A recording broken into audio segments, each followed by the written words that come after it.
Welcome to the first episode of Dice Ashes. I'm Nate. And I'm Mike. And what we're going to do on this podcast is we're going to both smoke the same cigar and give you notes throughout the episode. And the episode will last as long as the cigar does. So, Mike, what are we smoking tonight? We are smoking Flathead 660s by CAO. These happen to be one of my favorite reasonably priced cigars. Moderately priced. It's not crazy expensive, but it's not a cheapo either. And they're a little flatter. It's a 6-inch box press cigar with a blunt nose.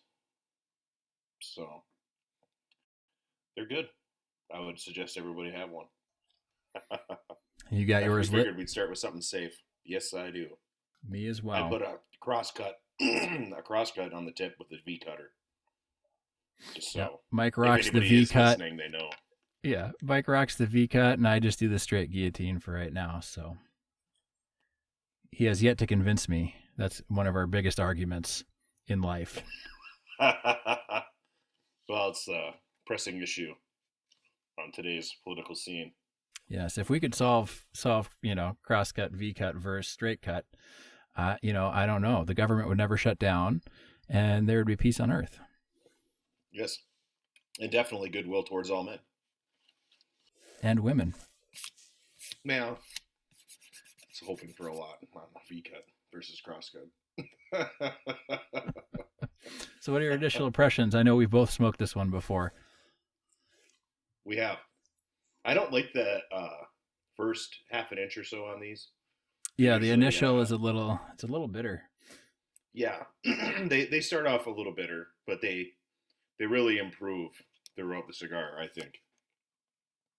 So I'm not saying you have to power through the first half an inch, but it's not going to be that impressive. I've heard that before. You have a half an inch to power through? Well, it helps to get it in a little bit, Mm-hmm. Nate will find this interesting. My dog is watching me through the window of our porch. Yeah, I suppose we should talk a little bit about our smoke setups. So Mike's got a really nice screened-in, kind of insulated porch, and then I'm sitting out in a snowbank because we're both in Minnesota. But I don't smoke in my house because we've got a toddler, and we've got a little fire pit ring out here, and I've got that kind of going. It's kind of getting going now. I was a little worried about 5 minutes ago. Yeah, I have a Four Seasons porch with knotty pine on a wall and a ceiling, and of course heaters and everything. So I won't be getting cold, fortunately. Of course, it's a balmy 35 here today in Minneapolis, so perfect for sitting in a snowbank with a cigar. It was beautiful today. I was hot wearing a sweatshirt, funnily enough. That time of year. See, now I'm about a half inch in and it's starting to taste pretty good. Mike's a fast smoker. I'm a little slower. Mm-hmm. But we want you to know whatever speed you smoke, that's okay with us. Yes, we accept all speed of smokers here. So maybe we should give everyone a little bit of background on ourselves. Sure. Do you want to go first? Not really, but I can. So I'm Nate Phillips, and I got a degree in film and video, which is very helpful in the job market. 35, like cigars, and like movies, videos, music, board games, sarcasm, that sort of thing. We can tell a story about how we met and kind of why we named our podcast what we named, but why don't you tell a little bit about yourself, Mike? Sure. I am 34. I dropped out of college right before my capstone class to go work in the oil field in North Dakota. Then I got my electrical license out there, and now I do maintenance full-time with no intention of ever trying to become a school teacher, which is what I was planning on doing. Did my student teaching and everything. I just couldn't do it. I hated it. Did I know that? Did I know you were going to be a teacher? I don't remember. I know that's what I went to school for. Okay. Didn't work out, obviously. Like I say, I left, what's it, 4 credits short of a degree. So I can pursue the almighty dollar as we do. Well, and we didn't necessarily get along when we first met, so it wouldn't have been out of the realm of possibility for me not to have known that information about you. That is true. That is true. I guess I'm a big time bowler, and I smoke cigars and run a little. Not even a hobby farm. It's just legally it's a hobby farm, but it is not really a hobby farm. We'll ask any of our IRS listeners to please stop the podcast now. Yes. It is legally a farm because somebody farms it, but I do not. So there we go. And I live in northern Minnesota. So. And we met at the bowling alley. We did. And we did not get along. We did not. And I think we could sum it up without getting into a lot of name calling and kind of angry words on our first inaugural podcast by saying that when it comes to bowling, Mike is a by the book rules follower, and I'm just not.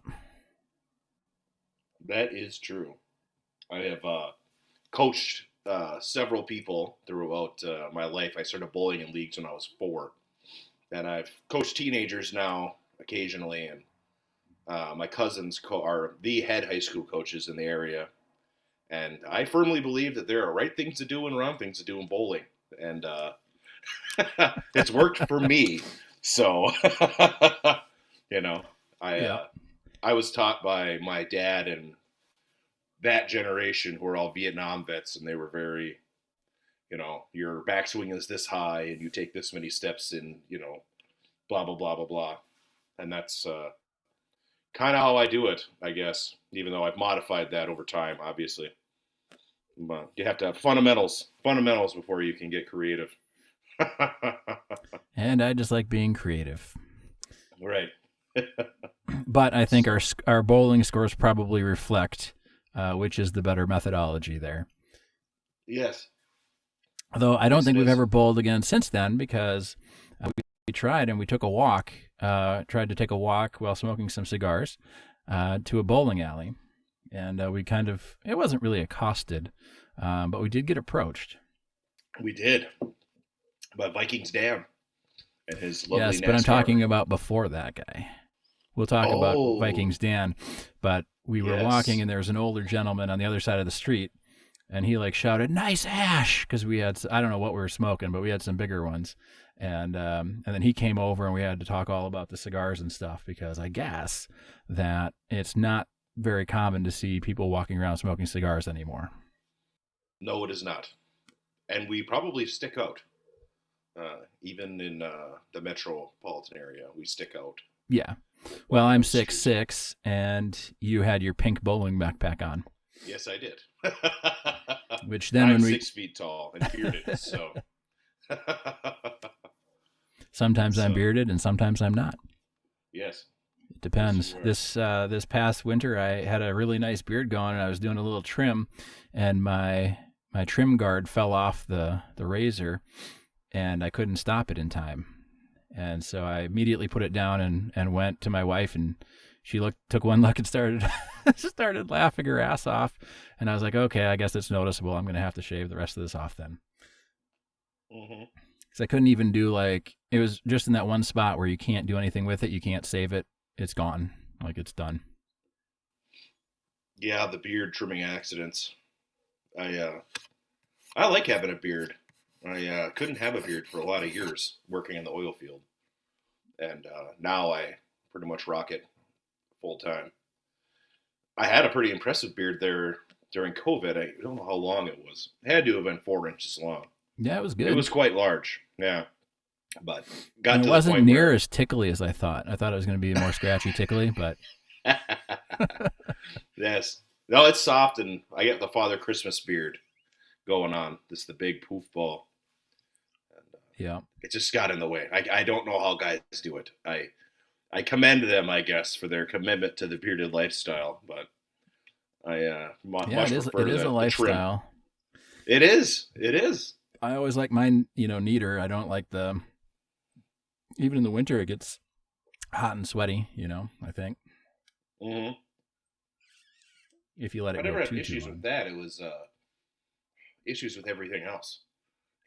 Is Do zipping up elaborate. your jacket. Oh, okay, You yeah. zip up your jacket and you zip your beard in.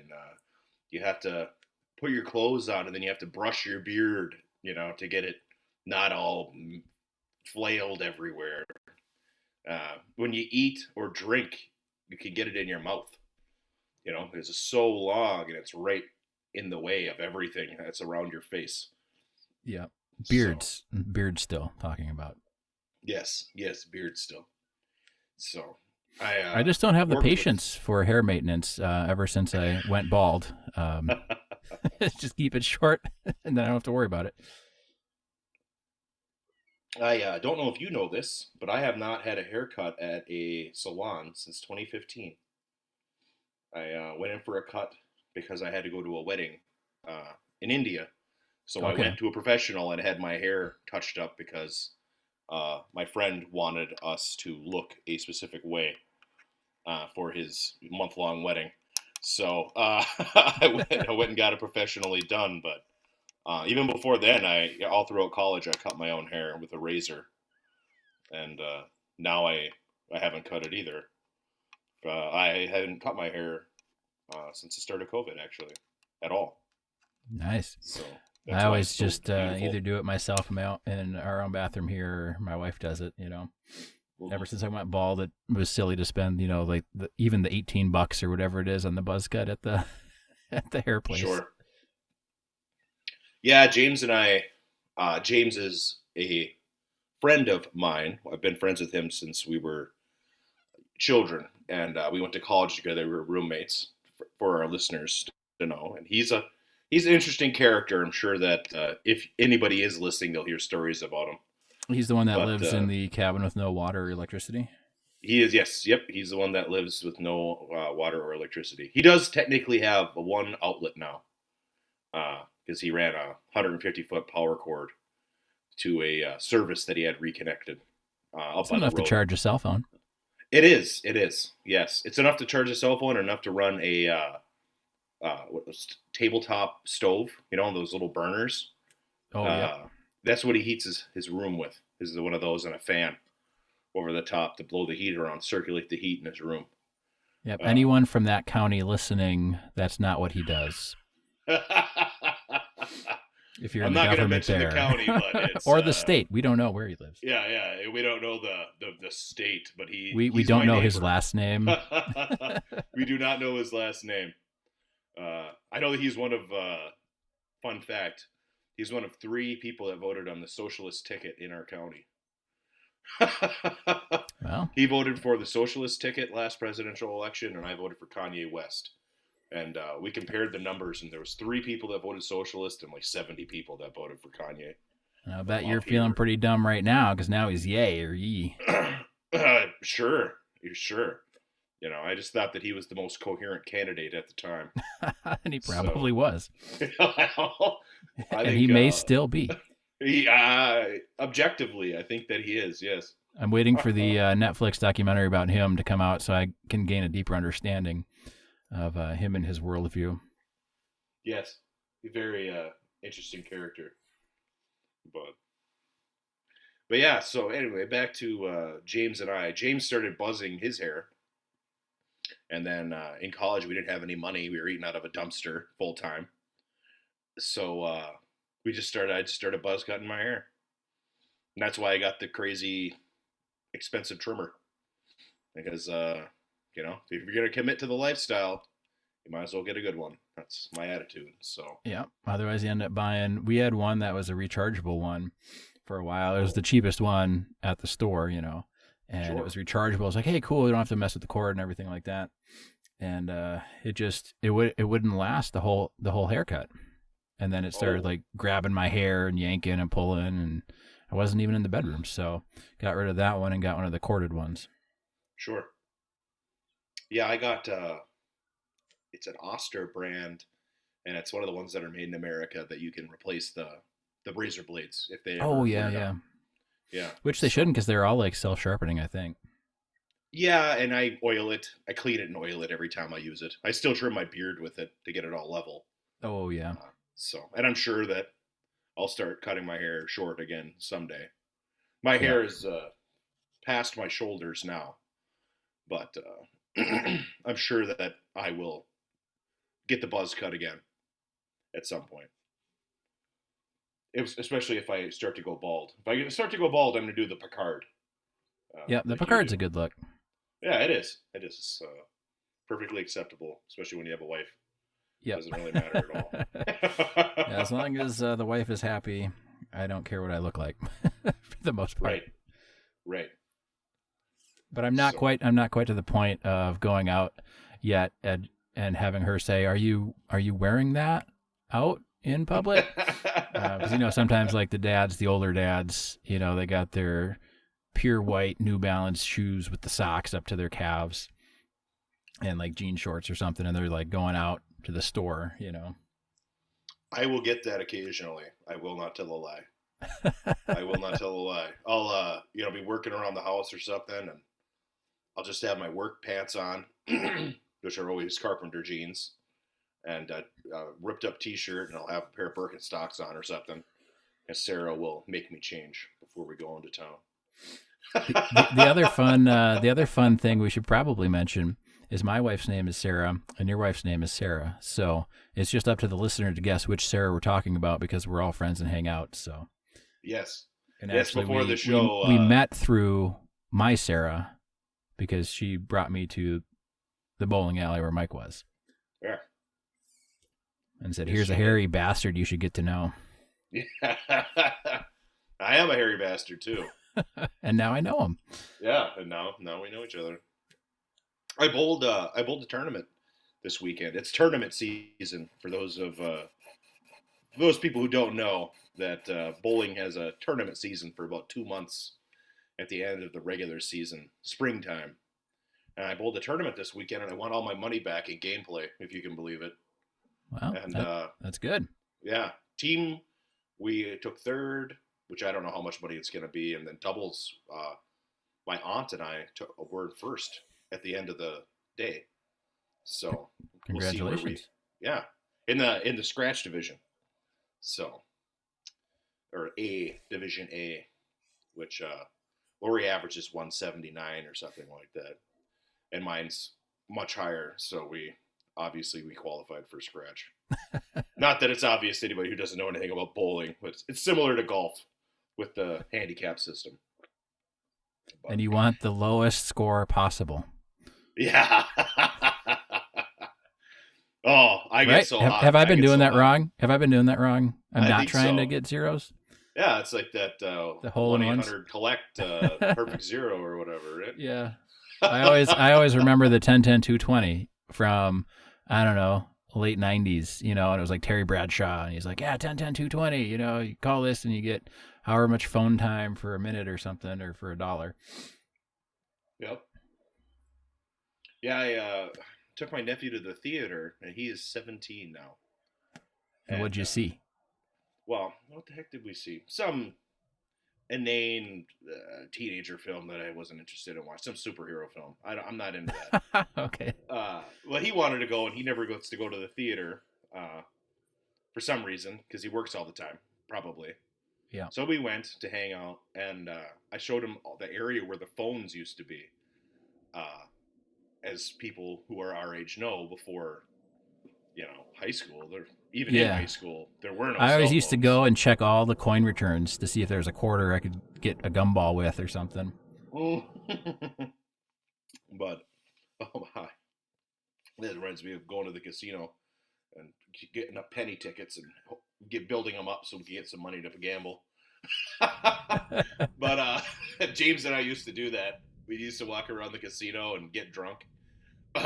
We were not illegally drinking underage in high school, and then we would. No, Mike's old for his age. Everyone should know. Yes, he's very old for his age. I did not graduate high school until I was 21 years old.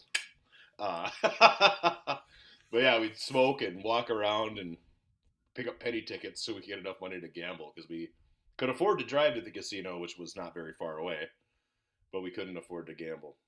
So, which I'm sure is a thing that most people have done who grew up in the area that had casinos.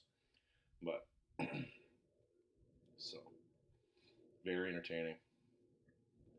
Are we going to talk about the impending doom of World War III?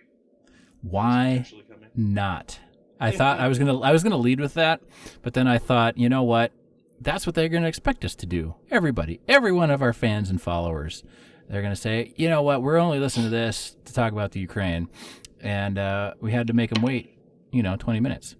Speaking of, we should do a quick stogie check. Oh, I was thinking the same thing. Mine's very nice and mellowed out now. Yes, I've smoked. I got 4.5 inches left, so I'm an inch and a half in, and it is very pleasant now, very smooth. Yeah, this is really the best part of this cigar. Once you get past that initial, like Mike was saying, it is. It is not a Gurkha. It is not a Gurkha. So, you got that cigar? Did you get the Gurkha pack a couple years ago? Yep, I got the Gurkha pack. Yeah. We don't have any sponsors, but we do like the pipesandscigars.com for bigger buys, bulk buys, kind of. Not quite bulk. I mean, Mike goes bulk with them, but you can get good packs, good samplers. Yes, from there. And we got, at the same time, we got the 20 cigar sampler and smoked them. Yep. And gave each other notes. And I still have some left. And we swapped some sticks, too. We swapped some sticks because they gave you a couple of duplicates, I think. Yes, they did. Was this, they were running a sale where it's like you get so many sticks for like $15 or whatever? Yeah. They run some deals like that. They run deals like that. We did that also. But I still have some of those Gurkhas left, if you can believe it, in the bottom of my big humidor. I can believe it. You've got a lot more sticks than I have. Yes. This past summer, we hung out a lot more, and we ended up smoking a lot more. So I've been trying this winter to kind of restock for the summer. Yes. But yes, World War III. World War III. So I mean, it'd be cool if like we didn't have to get involved, but I think here's what I think. I think that there are people, and I think I need to say this up front, is there are people that are very heavily invested in one side or the other, whether that starts with an R or a D. And the thing is that politics and the world is not R&D. It's not black and white. There's lots of other things. I personally hate all politicians, and because they all lie and they don't care about us. They just want more money. And so when Biden came on and said, we're cutting off our importation of Russian oil and it's going to cost money and freedom costs money. And, I understand things cost money, but we don't import that much from Russia for it to even make a difference at the pumps. Yes. But here we are.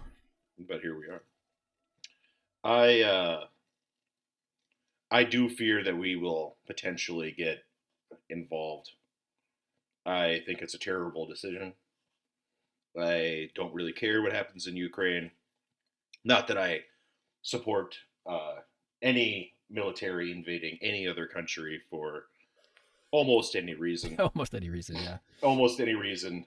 The United States, which we are both from Minnesota. Well, you're not originally from Minnesota. You're from that horrible cheese-eating state of Wisconsin. I was born in Minnesota, but I lived across the river, across the water line there. So that's right. Yes, that's right. So do with that what you will, listeners. Yes. So I think, like on one hand, let's just say, growing up on a lot of John Wayne movies and things, in a movie sense, in a fictional land, I would love nothing more than for us to go gangbusters and put Russia in their place once and for all, end the Cold War and the new Cold War and World War III.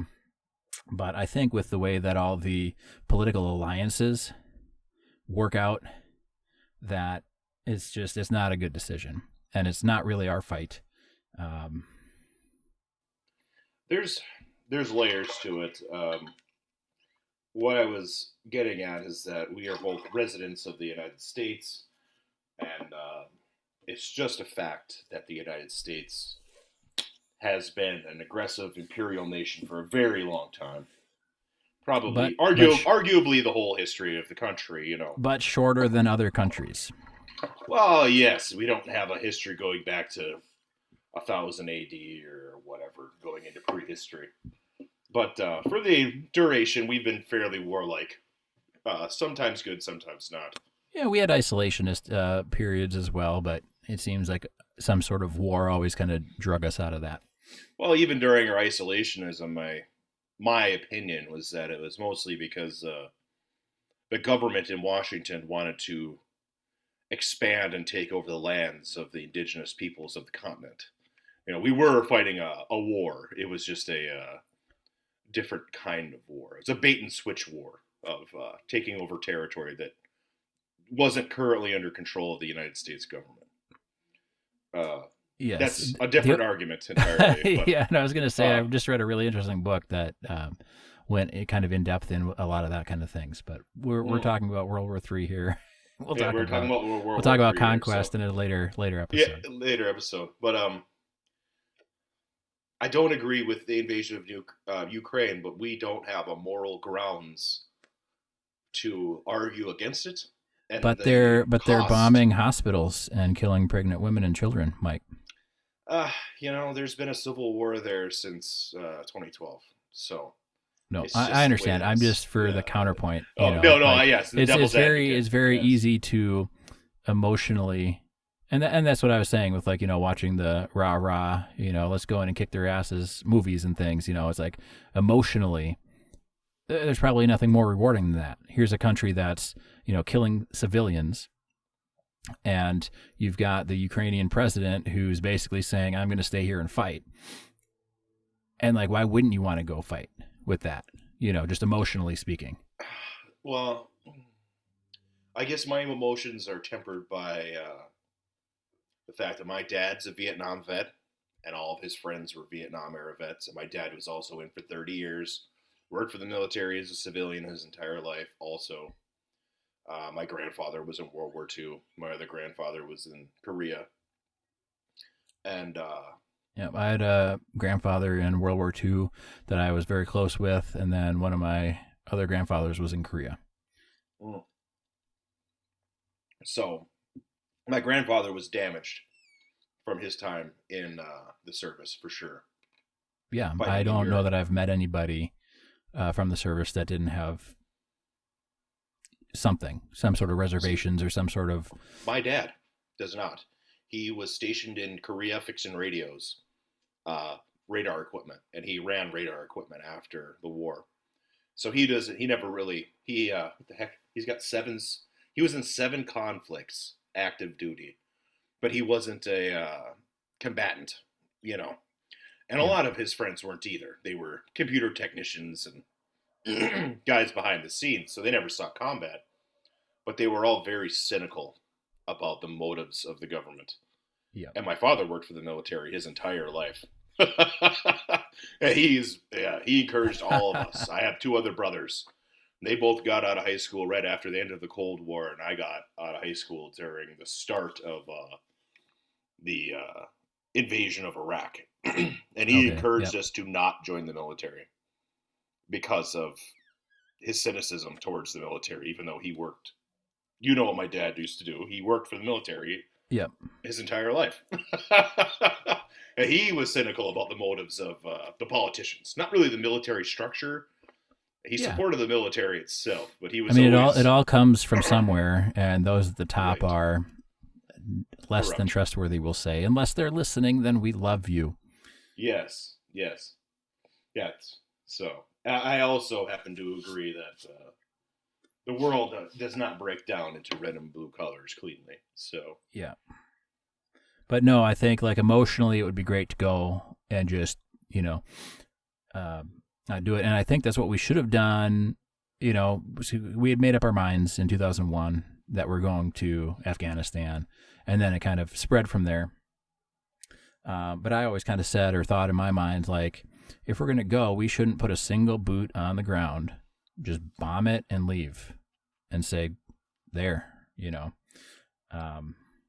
don't know what that would be. That's probably why I'm not in politics, or I didn't get elected. Actually, now I'm old enough, I can be elected to president. Yes, I'd vote for you. I'd vote for you. And I think you could be vice president, right? There's not an age limit on that, is there? We can both run. Oh yeah, because you'll be old enough. I'll be old enough. Well, why not? That's what we should gear up for. Yeah, we could. We'll create the cigar platform. Yeah.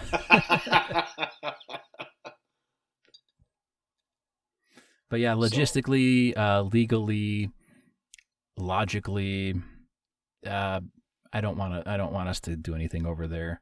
I don't want. I kind of like every time I see on my news feed, the U.S. imposed this sanction or that sanction. It's like, okay, but I mean, they already have all the weapons to use, so I don't know. I mean, I'm sure it's hurting their economy, but I don't think that's what he cares about. I watch a channel on YouTube called Survival Russia, and it's a guy out there doing woodsman stuff in come on now, where the gulags were, Siberia. Yeah, Siberia. Yeah, Siberia, and he runs a little farm out there and stuff, and I like it because I kind of live out in the middle of the hinterlands myself, Yep, you've got your hobby farm. He's got his whatever exactly. Russian for hobby farm is. Yeah, exactly. Yeah, so I want to watch his channel to learn little tips and tricks, because I grew up messing around in the woods doing stupid stuff, and it's just enjoyable, like a nice little hobby. But he's showing the prices, and it's not really hurting their economy yet. The price I didn't of the think pump it was. Hasn't gone up. He's been showing gas prices for the last month. Gas hasn't gone up because Russia is just using their internal oil supply to boost it. But you know what? Our gas did go up, but that's because freedom's expensive. Yes, okay, yeah, that's what our president said. Yes. Freedom is expensive. Oh God! And if you're a fan of Team America, it's at least $1.05. Yes. I thought that Biden did the most courageous thing any president has done in my lifetime, which was pull out of Afghanistan. I thought that was great. Yeah, I really kind of thought I thought Obama was going to do that. I hoped Obama did that, but he. I still can't believe we were there for 20 years. To do nothing. It's the fact is. Yeah, because then the Taliban's back in charge, and they were like, "Yeah, we're going to be nice to women this time," but they're not. Well, the Taliban is the popular political party there. As much as we don't like that, it doesn't really. I don't think it's unreasonable to say that they are supported by the populace largely, so that'd be. Yeah, do you know? I don't know if they're supported by the populace or if they've just got enough power that they can force popularity. Is there a difference? Not really. Really? We even do it here to some extent. Sure. With if you don't vote Republican or Democrat, you're stealing votes from them. Well, if they didn't earn my vote, they don't get it. Like you're not entitled to my vote. For the listeners to be aware, I've lived in North Dakota for 13 years, I think. 13 years, 2006 to 2018. And there they have a single party state. Everybody's a Republican that gets elected. There are a handful of Democrats elected to the legislature, but they are only Republicans that get elected there. But their Republicans are not national Republicans. They have liberal Republicans in North Dakota, if you can believe it or not. And that's kind of the same thing in Afghanistan, I'm sure. I don't know. Yeah, I'm guessing that there's probably Talibanis who are less severe. Pro women's rights, maybe? I don't know if they're that far. I don't know if they're that far. Yeah, but I researched something interesting. I got into a political argument, which I've sworn to not do that. But sometimes if you're partaking in some alcoholic beverages and you have somebody on the far opposite side of the spectrum from you, although I would consider myself like kind of in the middle. by and large. Like, I like smoking. Everybody does, but it's I not like true. drinking. I like shooting guns, and I like people to have their rights and for the government to leave them alone. Which I guess sounds more like, conservative Republican. I would say that you were socially libertarian. Yeah, I would probably identify with the libertarians if they hadn't done the whole like Tea Party and kind of got really weird as a party, So that's why I kind of have trouble, and it's also why I don't really have I don't have any tattoos. But if I did, I wouldn't get like a band tattoo because like you like this one band and then all of a sudden they come out with like a crap album and you're like, ew. And then, suddenly it's like, oh, I shouldn't have got that Nickelback tattoo. Because everyone liked them for a while. Story. Everybody liked them for a while. I have a great Nickelback story, but continue. Oh, yeah. Okay, so I'm going to share my research and then we're going to do the Nickelback story. Okay, perfect. So we were arguing about news media, and so it was with my dad, and he said that because I lived in the big city now in Minneapolis, which I don't actually technically live in Minneapolis, but that's beside the point, because if you're not in the city area, the Twin Cities area here, you're one of those city people. Yes. No matter where you came from or like how much time in the woods you spent, because that was me as well as a kid. And he was like, oh, you're watching that city news, that CNN, and they're so far left, and NPR. And he was like really railing against NPR. And so I was like, okay, let's look it up. And so I found this website. And so it has to be true because it was on the internet.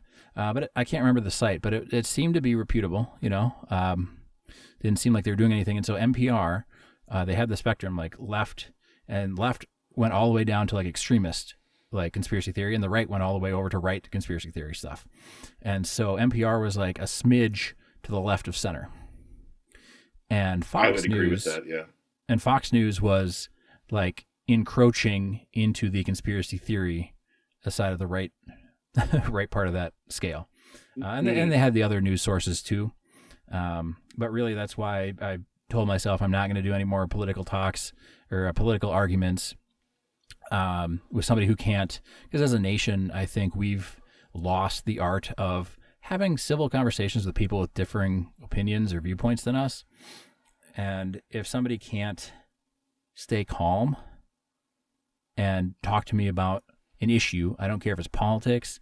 I don't follow sports anymore because people were getting so riled up about the Packer Viking thing, and name calling. And it's like, well, dude, it's entertainment, man. We're watching this together.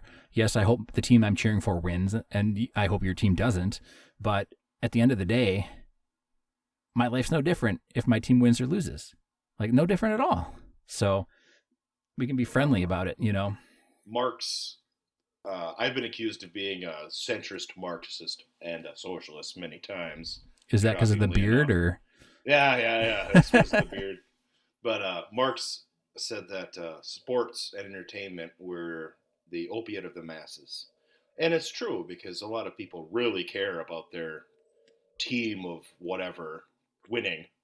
Yeah. Which is irrelevant. It doesn't change my life at all who wins. It's irrelevant. And I mean, I guess that people need to be passionate about something, but that passion shouldn't override just being a nice person to other people. Right. It's just, there's going to be people out there that disagree, and you get so many more good insights and really good English language speaking, like I just did there, by talking with people with different opinions. Like, otherwise you don't learn anything. Right. I lived in Minneapolis. For those listeners out there, I lived in Minneapolis for about a year. That was the best year, man. It was the best year. It was actually very enjoyable. Anyway, but I found people there to be just as ignorant as these hicks out in the middle of nowhere, possibly even more so, because people get just set in their views, and then they get set in their views. Look at people as their other, they can put them in the other category. Yeah, and then they get righteous in their views, and that's the worst part. Yes, they can pass judgment on for anybody. The negative nasty for everything. It's insane. And it doesn't matter. Like, all genders do it, all races and classes, and they all do it. Everybody does it. I've been guilty of it too. you know? Oh, absolutely. I am a bad person in many ways, you know. Mistakes have been made. Yeah. But that's the thing is, you know, the modern culture, modern society is mistakes are bad. You should never make a mistake. So then people get so caught up in what they believe is right and what they think is right or what they think they know is right. And then if you disagree with them, that could then like out a mistake that they made. So they have to fight even harder against it. I was always taught that admitting that you were wrong is a sign of, self-confidence. Maybe that's an old-fashioned view of being alive. That's certainly not what people do now in many cases. They don't want to admit that their perception was incorrect, you know. Yes. And And I've done that quite a few times in my life. sure. Hey, I think I was wrong about that. I had no idea. Right. And I try. It's not easy. It's easier to be passionate about something and just argue and call names, for sure. It's way more emotionally satisfying to be self-righteous. Yeah. Than self-reflective. Self-reflection is So painful at times. Speaking about self-righteousness, tell me this Nickelback story. Oh, Nickelback. So I was working in Fargo at a restaurant. Now, is North Dakota, are they pro Nickelback? Well, the population in Fargo watched Nickelback. They were very popular at the time, and they had a big successful show. Yes. And I was cooking at the fanciest restaurant in town, or one of the fancier restaurants. So Nickelback decided after the show to come to this restaurant. We stayed open late for them and all that stuff because the head chef they worked it ahead of time, so he kept the full staff on. Oh, yeah. All that stuff, so Nickelback could come in and they could have a couple drinks and eat food and all that. And we had the opportunity as a kitchen staff to go out there and meet Nickelback. And the chef was really excited and he was happy, and it was a very nice thing that he did for us, really. Yeah. It doesn't matter if you like their music or not. It's cool to meet. Yeah, it's very cool. Very cool. But not one person from the back of the kitchen, which I was not working on the line. I was doing back prep work, Okay. Working with a knife full time. Not one person from the back went to go meet Nickelback when they were there. That's how much they were hated by the staff of that restaurant. So you didn't go either. You didn't go. I didn't go either. You didn't go shake hands with Chad. Yeah, I should have. I was a much younger man at the time, in my early 20s, and maybe even very early 20s. I think very early 20s. Yeah. And I didn't go. I should have. I'm sure they're fine gentlemen, and I don't even dislike their music. It's fine. Yeah. It's not my cup of tea. They got kind of a bad rap, of late recently, but I don't know why. It's like they had like the couple number one songs for a long time. Like they were crazy popular, and right. They're not bad. I mean, and now they're not popular anymore, I guess. Yeah. But I'm not a fan of new metal and new rock or by any means, but they're good. They're not Tool. Yeah, that's true. As the phrase goes. Not many things Tool. Are. Not many things are, no. So, but yeah, that was. I'll always remember that until I lose my mind. Yeah, I haven't met very very many like nationally or internationally famous musicians. We go to a lot of local shows or smaller shows down here in the cities. But we did go to the Warped Tour in 2008, and Angels and Airwaves was there, which is Tom DeLonge and company. No Mark or Travis though, but and Katy Perry was there, and we met both all of Angels and Airwaves, and they were really nice. And actually, Tom DeLonge is the reason we got that UFO footage a few months back, declassified. He's been working on. He believes aliens are real, and he believes we've already made contact, and he believes the government is hiding it from us. I don't know. I believe that in the vastness of space, that there's probably life out there. I don't know if it's come and visited us. Certainly I don't wake up with a sore ass without knowing why, I guess. Right. Well, it's just we're probably on similar pages with that. Statistically, it's likely. Well, statistically, it's not. Statistically, there is no life in the universe, and I learned this from reading Douglas Adams' Hitchhiker's Guide to the Galaxy, and of course, this is a satire. But if you look at it mathematically, there's a finite number of inhabited planets, and right now it's one. Like we know for a fact, one planet is inhabited, and there's an infinite number of uninhabited planets, and this is what he says in his book. And therefore, the average population of the universe is 0. So anyone you meet is probably a figment of your imagination or you of theirs. So that's possible. It's very possible. That goes into, there's different philosophies on that sort of thing, which is always interesting to learn about.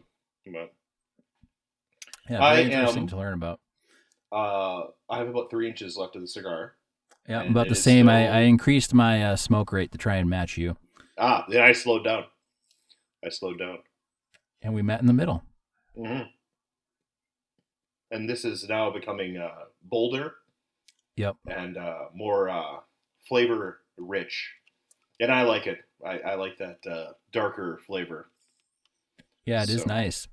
I usually like the little bit darker cigars myself. As do I, even though as I've gotten older, background information, I started smoking cigars when I was 18. There was a cigar shop in the town that I grew up in. And started smoking cigars in high school once I turned 18. Of course, because they wouldn't allow somebody underage into a proper, real cigar shop. Yep. And so you must have been 21 because you were drinking at that time. Yes, I was 21. But anyway, but I started smoking cigars then, and I was obsessed with the dark cigars. Probably more bravado than anything. And now I've grown to appreciate the lighter cigars. They're just interesting to try. Yeah, light and dark, and it's all good. I mean, there are definitely some bad cigars out there. That's not what I'm saying. Is but it's like normally if I'm going for beer, I like the IPAs or the New England, the hazy stuff. I'm kind of not shying away, but I used to really like, give me the hoppiest, like punch in the face beer you can find. And now it's like, no, I'd rather have, like the hazy. I still like IPAs better than a lot of other things. I know you like porters and things, but they fill me up. Oh, see, I'm a big fat guy, so I don't get filled up with them. I just so everybody knows, I was drinking. I just finished it, a Great Northern Porter by Summit, and I like that beer. It's a good daily. Yeah, that's a good one. Yeah, just nice drink. But I'm also drinking a Moscow Mule with Bundaberg ginger beer, because I'm a Costco member, not a sponsor. Ha ha ha.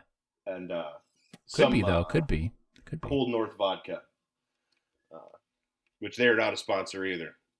But they it's called could be Cold as well. North vodka. It's Five Rocks Distilling. They've got some good stuff. They definitely they have some great stuff there. I'd like to go in there. I've driven past it. That's about we're about 2 hours apart, Mike and myself. But you brought some down, and we had it, and it was great.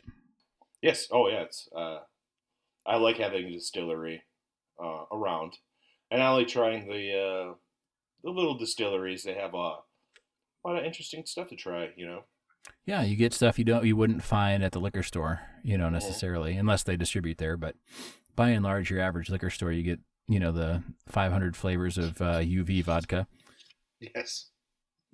The Chankaska, we had that hops infused whiskey, and I still. Oh yeah.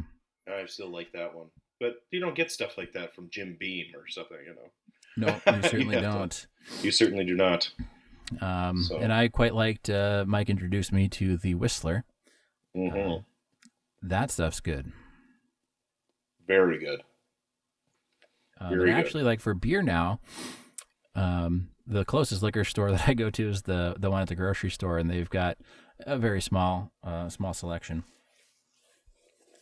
Okay. And so they have all the S's. So it's like they've got Summit and Surly and Sierra Nevada. So whenever I'm at like a different liquor store, I'm like, I need to get a beer that doesn't start with S. Yes. But not that those are bad beers. It's just that's typically where I'm at when I'm getting beer. But recently, I've really Trader Joe's. They had one, or they have one. It's like the Boatswain, and it's like a double IPA. It's 8%, and that's a pretty hefty beer. But they came out, and they just this year they just came out, and it's a hazy IPA, but it's that same Boatswain brand or whatever it is. I guess I should look and see where it's from, or who makes it. But it's like $4 for a 6-pack. Wow. And it's actually a nice drink. Really? It really is. It really is. So next time that we're in the same vicinity, we should pre-plan it a little bit so I can get you a 6-pack so you can try it. Absolutely. When I was younger, living in Fargo, I used to drink a beer called Glicks Brown, and it was GLUICKS, I think. Okay. They might have changed their name to Great Northern Brown or some nonsense like that, but it's Glicks Brown. Yep. And you could get a 24-pack for like $12. Yeah. It was super cheap, but it was actually good. Yeah. For a drinking beer, I always try and aim, unless I'm getting like a special beer, just for like my everyday drinking beer, I try and aim for somewhere around $1 a can. Yes. I feel like that's a good deal. Now you can get quite a bit better deals in Wisconsin, where I grew up, because Wisconsin has way different, like drastically different liquor laws than Minnesota. You can buy beer in gas stations and things, and you can buy hard alcohol in gas stations. But my wife and I went for my brother's wedding, and we went out with him and his wedding party. Kind of it wasn't really a groom's dinner, but it kind of was. And you could buy a pint of beer, local beer, that's really good. You can't even get it unless you're in Wisconsin. And it was $4 for a pint. And in the Twin Cities here, you go to a microbrew, and it's $8 for a glass of beer. And so my wife and I both told the waitress, yeah, I'll take 2 to start. So we were double fisting, and they had no problem with it. They didn't check our IDs. They're like, yep, 2 beers coming up. You know what you're about. So okay. There we go. Ooh. Yeah, the price of everything is going up. Yep. It's the price to be free, Mike. Yeah, I guess. Yeah, it's the price for freedom. Well, the price of freedom. And like honestly, as much as we kind of like bitch and moan about prices of things going up, I think the situation over in the Ukraine there, with them being invaded, and then I thought, it's times like these where, even though I still have issues with it, but it's times like these where I'm glad we spend what we spend on our military. Mm-hmm. I'm sure, I know that there's ways we can still keep ourselves safe and not spend so much on military and spend on other things that are maybe more important for, humanity. But I'm not sitting here worried that Russia's going to invade me, or Canada or Mexico. That's just not something that the average American worries about, I don't think. It's not, but I think the Japanese military in World War II put it best, that an invasion of the continent would be astronomically expensive in lives, because every farmer and workman has a gun at home. Yeah, at least at that time. Or has somebody in their lives that has multiple guns that would loan some out. Absolutely. And then like the size of our country, like it's massive. Oh yes. You're not going to do it, and you know what? Probably nobody's going to invade Russia either. I don't know. I mean, that's just you That'd be could, a terrible but decision. It's so big. Right. It would be horrible. I mean, where we live, Sarah and I. How are you going to invade? a forest. Well, yeah. And how are you going to get there? Yeah, We're almost this? like in the center of the country. You'd have to start on one side, one of the coasts, and try and like work your way to get us. Well, even if fascist Trudeau decided to come down with his military forces, let's say, well, Yep. How is that going to work? Every hick in the north has a gun. Yeah.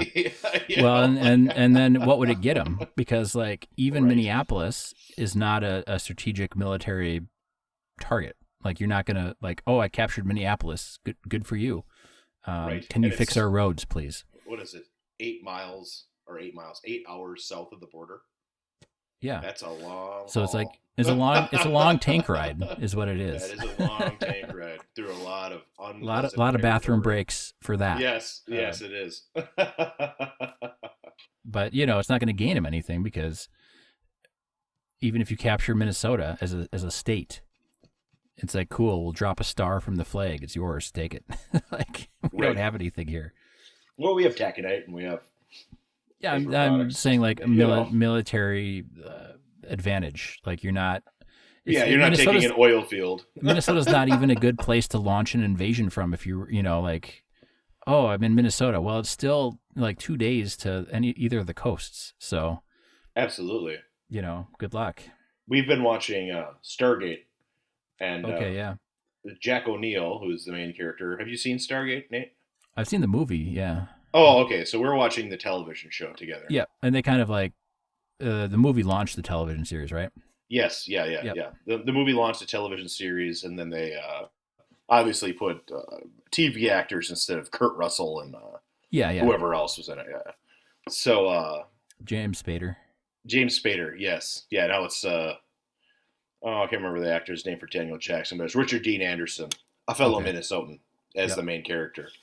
But they always have him go back to his cabin in Minnesota, and the cabin's actually in Vancouver. Okay. So we're like, oh, maybe we'll go and visit this cabin, because it's part of a state park or something in Vancouver. Yeah. And it was a 25-hour drive from where we're at. Yeah. It's like, okay, well, that's a long ways away.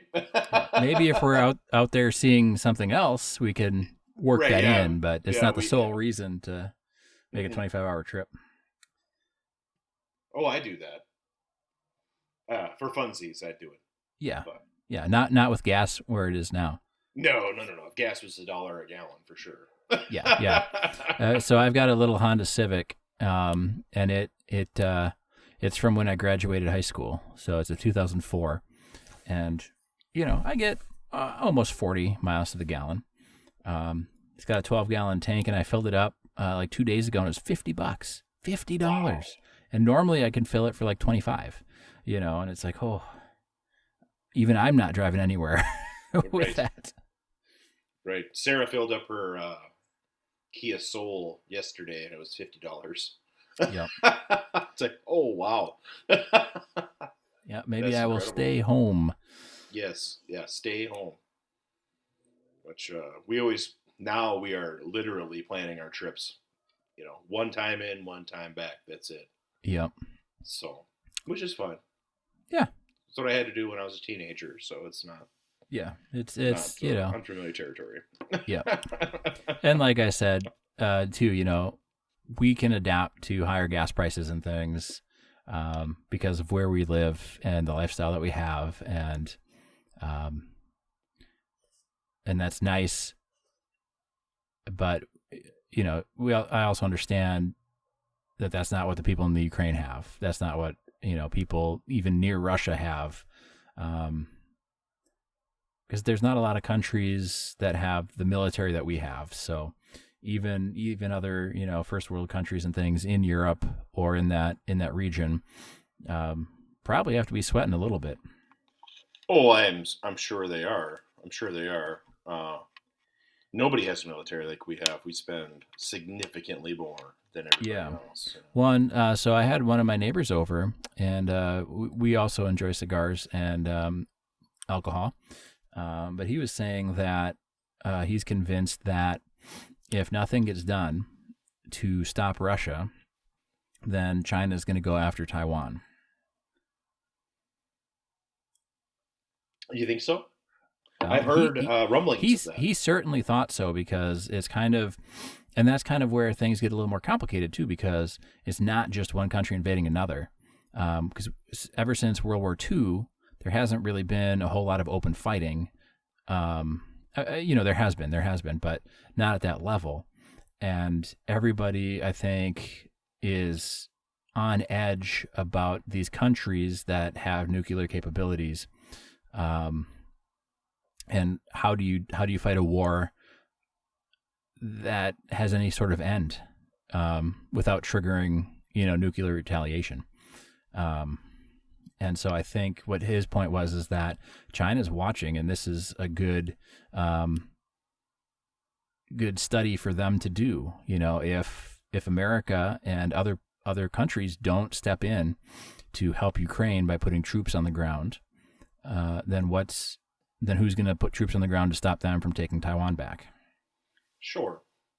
That's a scary thought too, because we're so embedded. We are not, but American business has decided to get embedded with communist China.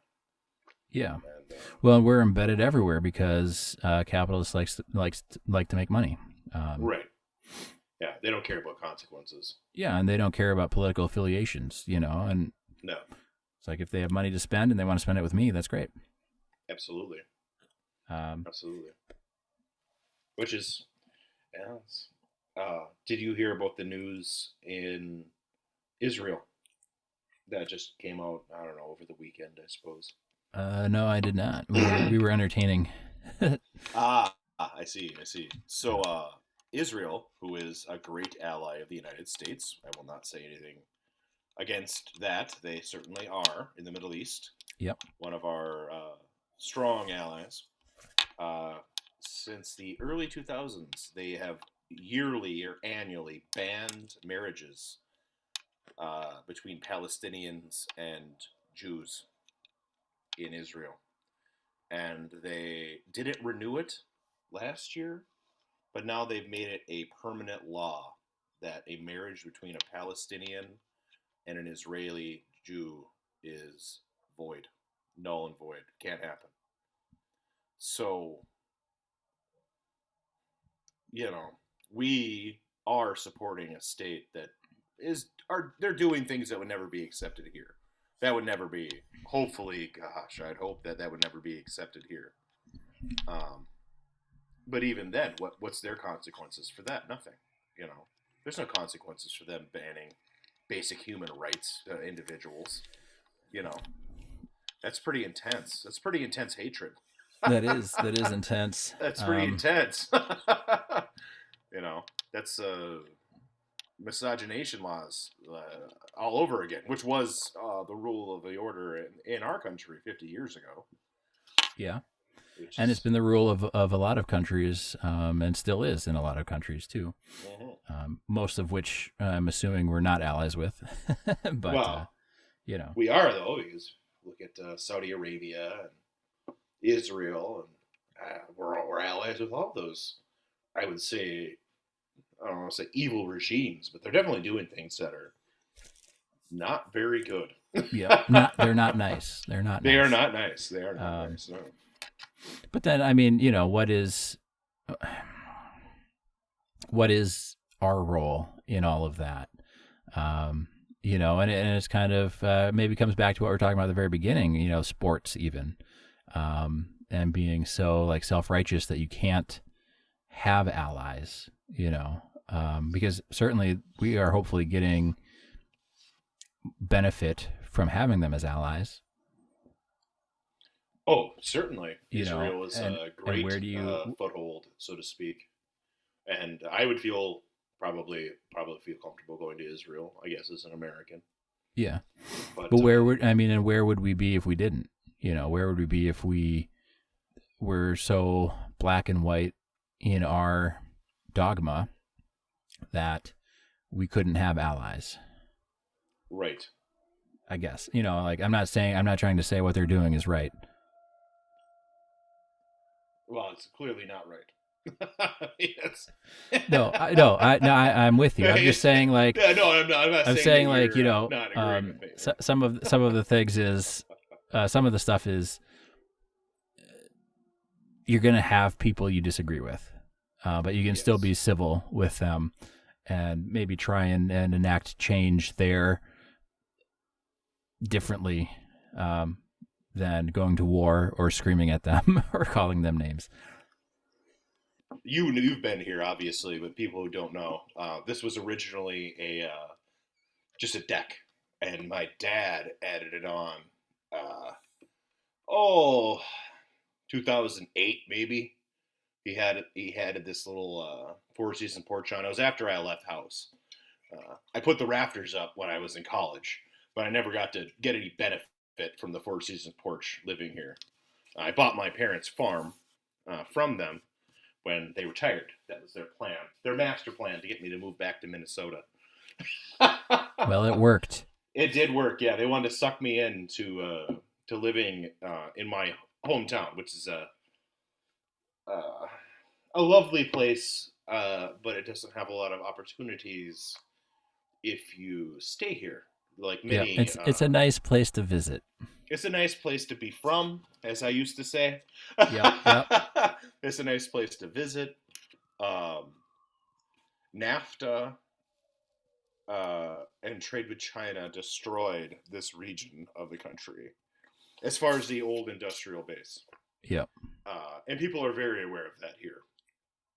Growing up, it was very strongly Democrat.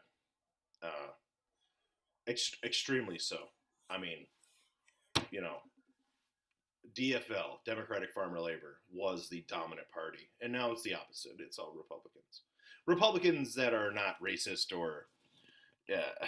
they're not like evil, wicked people like the news wants to say. But they're very aware of NAFTA and the effects of, like, Bill and Hillary Clinton. There's a lot of anti-Clinton sentiment here, which I subscribe to myself, to be honest. Because they did. NAFTA really screwed over the paper industry, and iron is dying forever, and, Yeah. It's just regional politics. That I'm sure people, let's say we have a single listener from outside of the region, they might not know that the industrial base here was the main driving force, and now it's entirely gone, and now it's all tourists, basically, I would say. Is that fair? Yeah, it's definitely a tourist town, tourist region. Ton of lake resorts up there. Golf and snowmobiling. And golf, lakes. Snowmobiling, lakes, destination wedding type of things. A lot of that going on. Destination wedding, I never got that. Maybe it's because I'm from here. Yeah. Why would I want to get married in my backyard? It's my backyard. Yeah, exactly. It's like, I mean, it's a fine place to get married, I suppose. But if you're not from here, why do you want to come here to get married? But yes. So yeah. So cigar wise, I have about 2 inches left, and it's getting a little sour. Yep. Same with me.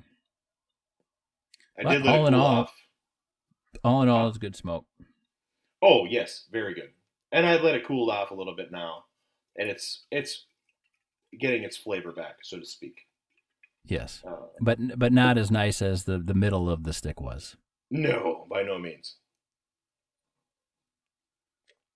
By no means. Which is everybody knows, fairly typical cigar trait for something that's a little bit longer. So on World War III, do we have a solution? We don't have a solution, do we? We don't even. I don't know that bad for the Ukrainians. We never promised one, I guess. That's true. I don't know. How would you resolve it? I don't think the U.S. should do sanctions. I think the sanctions are pointless. Well, they're not immediate for sure, and Russia has its own allies, right, and can get its own resources elsewhere. So we're certainly not their biggest oil contract. So by stopping that, we're not really.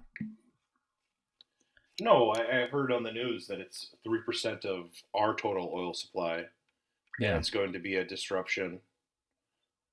to us to an extent, and of course, our corporations are going to make any excuse to raise prices of gas. Always, right? Yeah, raise prices of Always anything. We've had raise the prices of worst anything. inflation since '82 or something. Yes, yeah. Inflation is well, it's real. Let's put it that way.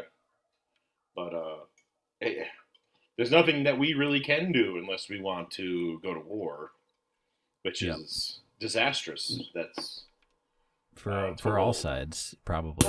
Oh yeah, it's a non starting point. That's I can't imagine how terrible the consequences for that would be. We might not even exist as a species after that. Yeah, I some of these people like North Korea, in particular, with their nuclear tests and all of that. It's just like what's the outcome? Like what's the end? What's the end game of that? Nothing good. No. And North Korea would have been, when we started the war on terror, that probably would have been a better point to get involved with North Korea if we were ever going to do so. Yep. Too late now. We've lost the game on that. But Yep. yeah. And then it kind of comes down to like, are we the world police or not? Right. Well, Team America, World Police. Well, yeah, exactly. A lot of people do feel that way. We could have done a lot of things, and I think by and large with other let's just say empires or world powers, we've shown maybe more restraint, not all the time, but more restraint than other empires of a similar age. If you go back through history and find empires that are young, world powers that are young, they were all about world domination. We have been, but it's more economic domination. People internally, it's still what would be called it's almost political death if a politician calls the United States an empire, which we clearly are. Yeah. I don't understand why people hesitate to admit it. We've always been an empire. Always. Even as a colony, we were an empire. You can't say that moving into Ohio and taking over lands of foreign peoples isn't an imperial move. And we've been doing it since the beginning in many ways. We praise the Louisiana Purchase like it's some sort of great thing that Thomas Jefferson did, which in many ways it was, but it was a move of an empire, undeniably. Yeah, but the point is that an empire, just by being an empire, isn't intrinsically bad. No, I don't think it's intrinsically bad to be an empire necessarily. No, it more depends like what the empire does. What right. They do. The promise of America is wonderful. We haven't lived up to that promise, which is a problem. But we do have high goals, as they say. Yes. And I think next episode, we should talk a little bit about the book that I just finished and kind of that author's view on, world powers and indigenous peoples and how throughout history, how that's kind of been handled. What book was it? That was the Black Rednecks and White Liberals. Oh, yes. You finished it. I finished it. It's for those that don't know, it's a series of I think 5 or 6 essays that kind of sort of tie in, but he really does. He talks about blacks in the South, and he talks about Jews and other middlemen races or cultures, and he talks about slavery in general. The big picture of slavery. And then he has some really interesting thoughts on what I would call reparations for the past. Oh, okay. I'll have to bring up the old genealogy book because I haven't read it for a while. I do have it. I got it from a relative in North Dakota, But to my understanding, my family are original OG hillbillies, Excellent. English hillbillies, supporters of William of Orange back in the day. So, very interesting subsect of our history. Well, that's our plan then for episode 2. Sounds good. Yes. Thank you all for listening. Yeah.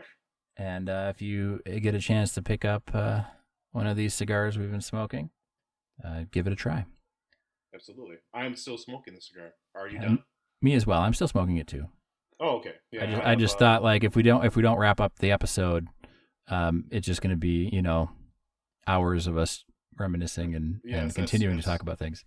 That's very true. Yeah, you got to be tidy. I know that I let it sit, and it did not go out. My cigars rarely go out, as you know, but it's back being good. They rarely have a chance to go out, quite honestly, with you. Even if I set it down? Even if you set it down, I mean, you smoke maybe like a cigar and a half to my one, sometimes more. That is true. I definitely puff them down. But all right, folks. Probably Nate, and not our wives. Yep. Well, maybe not. Maybe not. Maybe not. Somebody's listening out there. When I was listening to the radio as a kid, and they'd always go, and thank you for listening. And I was like, how do they know? Like, do they have like a board with numbers? And then I realized, like, no, they just say that because they're just assuming somebody's listening. And it's nice to be called out. So thank you, listeners. Yes, thank you, listeners.